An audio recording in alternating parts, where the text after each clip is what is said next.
Here we go into a very important problem, which we'll see why down the road, but for now, we're just going to learn it as a tool, finding the x values of horizontal tangents.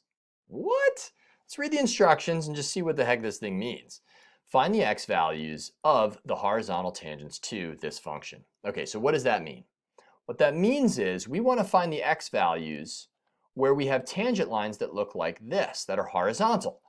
Well, if we have a tangent line that looks like a horizontal line, or is a horizontal line, what's the slope of that line? It's 0.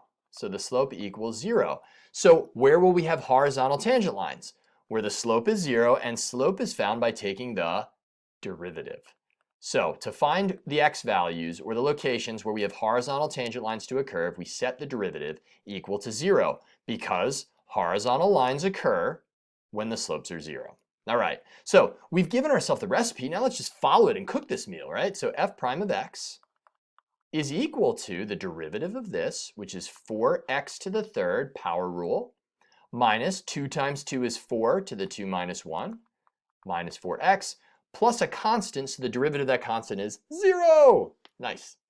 So now what we do according to our blueprint, which I always advise you to write out first, we're going to set this equal to 0. So I have 4x cubed minus 4x is equal to 0. Now I'm going to factor out a GCF. This is full-on algebra. The calculus is done.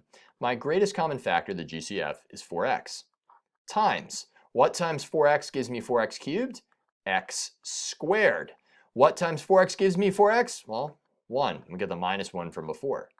Equal to 0. So now to solve, I set 4x equal to 0, and I set x squared minus 1 equal to 0. Well, this is 0 when x is 0, and this is 0. You could factor it, or I add 1 to both sides, and when you take a square root, remember to do plus or minus the root, because a negative number when squared can also give us that positive result. So that's equal to plus or minus 1. That means that we will have horizontal tangents when x is equal to 0, negative 1, and 1. And what I'm going to do is I'm going to magically make a graph appear in 1 second. And there's that graph magically appearing. How did he do that?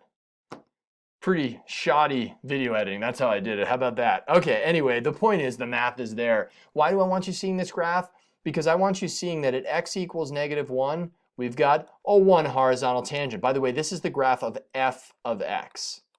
This graph. At x equals 0, we've got another horizontal tangent. And at x equals 1, another horizontal tangent. That's what we just found. Coincidentally, notice that these would be what are considered the relative minimum, and another relative minimum and relative maximum there. Is that a coincidence? No, and you'll find out why not down the road. For now, finding horizontal tangents is all about understanding the derivative needs to equal 0.